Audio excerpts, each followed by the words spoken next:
오늘 우리 K 증시는 SK 하이닉스가 사상 최고가 15만 2,700원을 장중한 때 찍으면서 AI 열풍은 실전이다 이것들아. 죄송해요. 여러분한테 이것들이라고 한 게 아니라 삼성전자에 들으라고 하는 소리죠. 하여간 이렇게 활약을 했지만 코스피 전체에 이 SK 하이닉스발 AI 열풍이 전체적으로 훈풍이 되기에는 좀 역부족이었고 어제에 이어서 이틀째 형보다 나은 아우 코스닥이 상승장을 주도했는데요. 거기다 이제 모처럼 초전도체랑 2차 전지주들이 동반 상승하는 사이좋고 훈훈한 하루였습니다. 이 중에서 2차 전지주들은 미국에 뭔가 연줄이 있는 그런 종목들이 오늘 급등이 나왔거든요. 그 이유가 뭘까요? 바로 미국의 에너지부 장관 제니퍼 글렌홀름이 인터뷰를 통해서 대중국 강경 발언을 쏟아냈습니다. 뭐 지금 미국도 대선 앞두고 뭐 본격적으로 경선 붙고 막 뉴스마다 난리니까 뭐 요것도 바이든이 시켰다고 볼 수도 있는데 하여간 여기 보시면은 very concerned, warning 이렇게 어감이 상당히 셉니다. 그래서 핵심이 뭐냐면 친환경 에너지 전환에 필요한 주요 광물들이 중국에 너무 집중돼 있어서 그런 의존도를 줄이지 않으면은 미국이 광물 공급에 있어서 중국에 종속될 수 있다. 이게 국가 안보의 리스크다. 이렇게 강력하게 경고를 했습니다. 그럼 당연히 우리 K 증시에서는 미국 그 GM의 양극재 공급 계약 무려 25조 원 이 체결한 LG화학 그리고 중국산 광물을 갖다가 라벨가리 기가 막히게 잘해가지고 미국의 음극재 수출하는 포스코 퓨처엠 또 미국 증시에 ADR물 상장한 금양이 바로 외국인들의 눈에 당장 띌 수밖에 없죠. 그래서 오늘 이런 종목들이 이제 급등 나온 거고 근데 뭐 이미 세계 광물 시장에서 2차 전지 들어가는 니켈, 흑연 같은 광물은 85% 그리고 히토류는 65%가 중국산입니다. 그래서 이제 미국이 대안으로 제시한 게 호주랑 캐나다 같은 미국 우방국들과의 협력을 강화하겠다는 건데 글쎄 과연 이게 하루아침에 될지 그래서 이제 미국이 과연 광물 독립을 이뤄낼 수 있냐 즉 중국산 광물이 없이 전기차 배터리를 만들 수 있냐 반도체 제조 이거 가능하냐 물론 당장은 불가능하다는 게 업계의 분석이고 그러면 중국의 입장은 또 어떠냐 이거는 이제 중국 정부가 작년 12월에 그 흑연 있죠. 배터리 소재로 쓰이는 정확하게 말하면 음극재 핵심 소재 그 흑연 수출 통제에 들어가면서 대신에 한국으로 수출하는 물량은 사전 허가를 내줬죠. 저는 이게 바로 이제 중국 정부의 속내를 잘 드러낸 사건이라고 보는데 솔직히 지금 중국 뭐 부동산 폭망해서 내수 경기 안 좋지. 근데 여기서 수출까지 줄어들면은 뭘로 먹고 살아. 그래서 어쨌든 미국에다가 그렇다고 흑연 안 필요하세요? 망간 얼마까지 알아보고 오셨어요? 뭐 이렇게 나가면 왕서방이 너무 이 면이 상하잖아. 그래서 우리 대한민국을 일종의 가공무역지로 선정을 하는 전략. 그럼 여기에 대해서 미국 입장은 또 어떠냐? 앞에 말씀드린 바이든 정부의 최대 미션 그 친환경 에너지 전환에 있어서 중국에 의존한다는 거는 뭐 거기도 마찬가지로 당연히 자존심이 상하는데 그렇다고 지금 호주, 캐나다 이런 데가 중국을 완전히 대체하기에는 한계가 있어. 그러니까 여기 미국도 또 우리 대한민국에서 들여오는 광물에 대해서는 뭔가 그래도 명분이 있잖아. 한미 FTA 뭐 핑계 댈 수도 있고 또 우리는 자기네 그 우방국 지위니까 그래서 약간 일종의 광물 증여 편법으로다가 우리 K 증시 관련주들이 최대 수혜주로 꼽혔다 이거죠.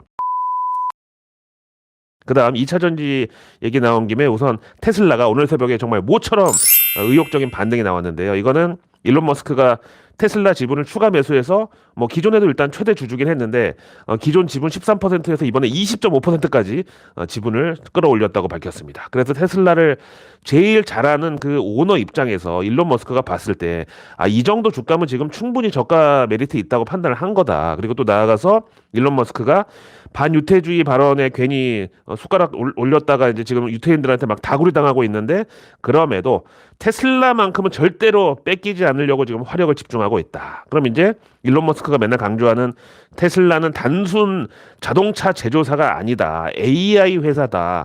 로봇 같은 미래 기술을 선점한 기업이다. 이런 주장에 더 힘이 실리는 모멘텀으로 해석될 수 있죠. 그래서 이제 이 소식에 미국 원조 테슬람 형님들이 막 광분해가지고 역시 일론 머스크다 막 곧 뉴럴링크 그 사람 머리에다 칩 꽂는 거 그거 바이든 뇌에다가 심어가지고 치매 고치는 거 보여주면은 테슬라 주가 10만 불 간다 지금 막 또 난리예요. 모처럼 진짜 팬심에 불이 붙었습니다. 근데 이 와중에 또 요것도 유태인 커뮤니티의 어떤 공작인지는 모르겠는데 현지 SNS에서는 테슬라 사이버 트럭 오너들이 이거 산지 얼마 되지도 않았는데 차에 녹이 슬었다고 지금 컴플레인이 올라오고 있어요. 아니 뭐 스테인리스 강 합금으로 만들었다며 사이버 트럭 그래서 길에 돌아다니면 너무 이게 번쩍거려가지고 오히려 다른 운전자들한테 눈뽕을 한다는 지적인데, 아, 그건 나는 모르겠고, 이렇게 오히려 자기네 자부심이라고 버티더니만 차체에 녹이 슬었다고요?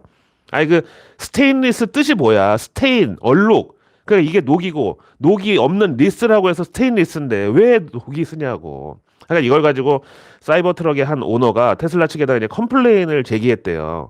아, 이게 새 차가 지금 뭐냐고 이게. 그랬더니 테슬라 측에서 비를 맞으면 주황색으로 녹 색깔이 올라올 수는 있는데 그렇다고 뭐 차체가 부식되는 건 아니니까 그럴 때 이제 광택 내면 된다고 그렇게 답을 했대.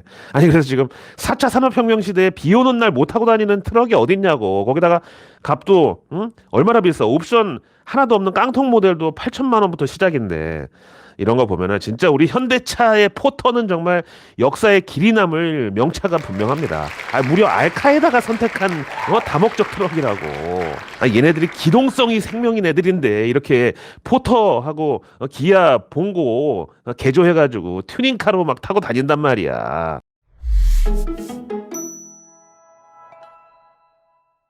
그다음 또 미국의 에코프로 위상인 앨범화 실적이 오늘 새벽에 나왔는데요. 뭐 세계 최대 리튬 생산 기업이라는 타이틀이 붙어 있다 보니까 작년 그 실적도 당연히 리튬 가격 폭락에 민감할 수밖에 없고 또 지난 1월 말에 전체 인력 4%를 해고한다고 또 밝혀가지고 야 이거 리튬 가격 반등 이거 당장 나오기 쉽지 않겠다. 전기차 배터리 수요 증가 회복 이것도 역시 단기간에는 어렵겠다. 이런 우려도 이제 이미 뭐 예방주사격으로 다 맞았기 때문에 웬만한 실적에는 충격을 이제 안 받을 마음의 준비가 됐거든요. 근데 아시다시피 이제 어제 파라마운트 감원도 말씀드렸는데 앨범할 여기도 뭐 전 세계 리튬 광산을 막 여기저기 소유하고 있는데 거기 채굴하는 사람들 정직원 쓰겠습니까? 뭐 관리직 정도만 앨범할 직원일 텐데 근데 직원의 4%를 잘랐다는 거는 현장 인력은 훨씬 더 많이 날라갔다는 소리야. 그러니까 실적을 보면은 첫 줄에 앨범알에 대해서 모빌리티, 에너지 그리고 전력망과 건강까지 여기 언급되는데 여기 있어서 하여튼 필수 소재를 공급하는 글로벌 리더다 이렇게 설명하죠. 그럼 이제 지난 4분기 실적은 과연 이런 수식어에 걸맞게 나왔냐? 전혀 아니고요. 4분기에만 6억 1,770만 달러 우리 돈으로 8,300억 원 적자 났고요. 대신에 워낙 이제 전기차 소재 쪽 특히 이제 리튬 가격 때문에 앨범할 실적이 안 좋았을 거라고 각오를 했다고 말씀드렸잖아요. 그래서 주당 순이익이 1달러 85센트 나왔는데 이게 월가 컨센서스 99센트를 2배 정도 초과한 호실적을 기록했습니다. 그럼에도 불구하고 앨범할 실적 발표 후에 애프터마켓 반응은 4.2% 급락 나오면서 실적 보니까 아직 바닥도 아닌 것 같고 또 실적에 비해서 지금 주가도 여전히 비싸다 이런 반응이었습니다. 그래서 앨범할 주가는 이제 3년 전으로 돌아간 건데 그러면 우리 K2차전지 에코프로 그룹주들 주가를 보면 도대체 뭐가 맞는 거냐? 왜 이 2차전지만 코리아 디스카운트가 아닌 코리아 프리미엄이 붙었냐? 그러니까 앨범할 이번 실적 발표 컨퍼런스 콜에서 그나마 주목할 점은 올해 ESS 그 에너지 저장 설비 이쪽 업황이 최대 20%까지 성장할 거라는 이 코멘트. 그래서 이제 2차 전지가 반드시 전기차용 배터리 외에도 용처가 점차 확산되고 확대되는 것은 현실이다. 이런 메시지는 볼 수가 있겠죠. 다음 영화 빅쇼트의 주인공이자 그때 정말 인생의 운을 거의 다 끌어다 쓴 이후로 최근에는 공매도 포지션 잡는 것마다 전부 막 청산당하고 그야말로 벌이가 시원치 않은 마이클 버리. 일단 작년에 들어간 반도체 숏 포지션 전부 털렸고 이번에는 근데 공매도가 아닌 매수 포지션을 잡았는데 그 종목이 구글 모회사 알파벳, 그다음에 아마존, 오라클, MGM 리조트, 워너브라더스 이런 데가 올라왔네요. 근데 뭐 아무리 요즘 벌이가 시원치 않은 마이클 버리라고 하지만 뭐 본인이 신경외과 의사기 때문에 이 양반은 뭐 자본소득 다 털리고 바로 근로소득으로 집중을 해도 당장 연봉 50억 정도는 뭐 그냥 땡길 수 있는데 하여간 근데 증시에서는 그런 말이 있죠. 최후의 비관론자가 낙관론자로 돌아서는 그 순간이 바로 상투다, 피크다, 버블 붕괴의 시점이다. 그러나 어제도 말씀드렸듯이 올해 미국 대선이기 때문에 바이든의 열린 지갑 프로젝트가 이제 풀 가동되는 원년이다 올해가. 그래서 어제 내일 뉴스에서 미리 얘기했잖아. 오스탄 굴수비 연준 임원 연설 있었는데 이번엔 뭔가 친시장적인 발언으로 좀 달래줄 거라고. 근데 오늘 진짜 새벽에 CPI 그거 실망 너무 크게 생각하지 마라. 어차피 인플레이션은 하락 추세가 맞다. 그래서 뉴욕 증시도 오늘 새벽에 다시 반등으로 화답을 했잖아.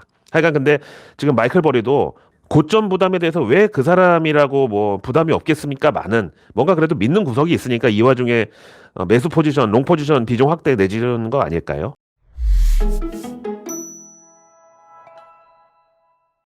런하 반갑습니다.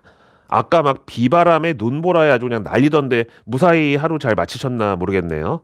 그래서 생각을 해보건데 저는 지구 온난화, 이상 기후 이런데 그 최대 수혜주를 사실 정신건강 관련주들 그리고 비만 치료제가 아닐까 생각합니다. 어떻게 보면 이 두 개가 연결된다고도 볼 수 있는데 하여간 뭐 이상 기후나 아니면 이런 환경 변화가 심해질수록 사람의 이 멘탈도 언스테이블해져.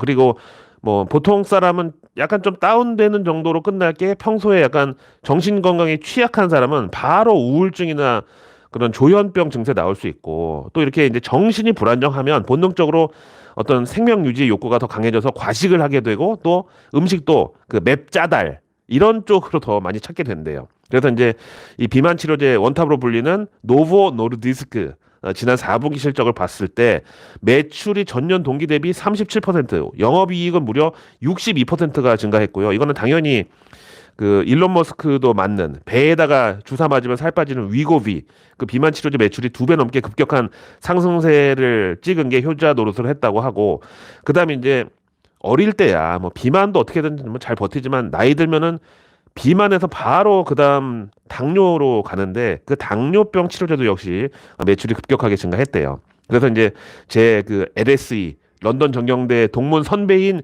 조지 소로스 형님이 작년에 이 노보 노르디스크 150만 주를 갖고 있다고 알려져 가지고 야 진짜 부럽다. 근데 이 양반 원래 바이오에는 큰 관심 없었던 사람인데 웬일이냐고 막 그랬었는데 그래서 역시 찐 부자들은 절대 종목 추천이나 아니면 내가 주식 뭐 샀다 얼마 벌었다 이런 소리를 떠벌리지를 않어. 하여간 이 조지 소로스가 예전에 한국계 그 여성하고 사귀다가 결혼까지 갈 뻔해서 정말 우리 국민 매형이 될 뻔했다가 헤어지고 얼마 전에 43세 연하의 다른 동양계 여성하고 세 번째 결혼을 했고요. 그다음에 이제 조지 소로스 개인 재산만 10조 원 정도로 알려져 있는데 이걸 지금 넷째 아들한테 상속해 주려고 뭐 재단 만들고 지금 작업 들어갔다네요. 와 진짜 여기 사진에 알렉산더 소로스 이름도 멋있고 생긴 것도 진짜 잘생겼는데 아니 이 넷째 아들은 전생에 무슨 정말 큰 은덕을 쌓았길래 태어나 보니까 아빠가 조지 소로스고 또 장남도 아닌데 차남도 아니고 이건희 회장처럼 삼남도 아니고 무려 사남인데 아빠 재산을 전부 이 물려받게 된 정말 비결이 뭔지 궁금하고 근데 이 정말 이런 푸른색 수투는 아무나 소화할 수 있는 게 아니거든요. 가끔 제가 이제 길에서 돌아다니다가 이런 푸른 정장에 갈색 구두 신는 아저씨들 보면 정말 말리고 싶어. 형님, 그냥 우리 같은 어조비 안경뚱은 무조건 어두운 색 정장 입어야 그나마 그냥 깔끔하기라도 해. 자, 오늘의 외국계 리포트는 UBS가 최근 밸류업 프로그램에 따른 상승장에 과연 더 갈 수 있을까 이런 이제 고민을 하는데 일단 중국 증시가 꺾이면서 거기서 빠져나온 외국계 자금이 일본 증시로의 유입은 확실하게 포착이 되고 있고 대신에 한국으로의 자금 이동은 아직 뚜렷하지 않다. 대신에 이번 우리 뭐 그 K 증시 지주사를 비롯한 재평가 그 종목들이 일본식 가치 평가 이슈로 지금 올라가는 종목들이 이제 대부분이다 보니까 뭐 최근 일본 증시 강세를 우리한테 굳이 뭐 불리하게 해석할 필요는 없다. 그러면서 이번 K 증시 밸류업 수혜주로 각 업종 탑픽을 쭉 꼽아 놨는데요. DB손해보험, OCI 홀딩스, 기아, KT, 삼성화재, 현대차, 키움증권, DB하이텍, SK스퀘어, 삼성물산, LG화학까지. 그 다음에 아직 주주환원 정책이나 하여간 밸류업 테마에 완전히 올라타진 않았지만 앞으로 기대되는 종목으로는 한국타이어테크놀로지, 두산밥켓, LS, LG, 그 다음에 금호화학. 그래서 내일 뉴스는 내일 보면 너무너무 늦습니다. 구독과 알림 설정만으로 매일 저녁 아직 나오지 않은 오늘 뉴스도 아닌 내일의 뉴스를 여러분들의 안방으로 제가 배달해 드립니다. 자, 내일은 벌써 이번 주 마지막 거래일 금요일.